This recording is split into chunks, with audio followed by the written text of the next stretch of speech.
ওই যে আম, উম, সেই স্বাদ অসাধারণ।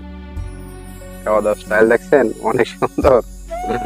অনেক মজা হয়েছে। ফারুক ভাই রান্না ধরে টান দিতেছে, ছিটতে পারতেছে না, অনেক কষ্ট হইতেছে, তারপর ছিঁড়ে ফেলছে। জামাল ভাইকে বললাম, জামাল ভাই আপনি একটু মাংস কামড় দেন। জামাল ভাই দিল মরিচে কামড় দেন, মরিচে কামড় দিতেছে হাসিম ভাই রানে কামড় দিতেছে। হাসিম ভাইয়ের পাশে হাসিম ভাই খাইতেছে। যে আমাদের গাবতলী বাজারের ব্যবসায়ী হারুন ভাই অনেক লাজুক, উনি ক্যামেরার সামনে আসতে চায় না। বাবুল ভাই আবার টানতেছে। আমাদের ক্যামেরাম্যান অনেক ভালো লাগলো, বাতিজাও খাইতেছে। বাতি অনেক মজা করে খাইতেছে। মাংসের মধ্যে মুখ দিল, কামড় দিল, বলতেছে অনেক ভালো, অনেক স্বাদ হয়েছে, সেই স্বাদ, অসাধারণ।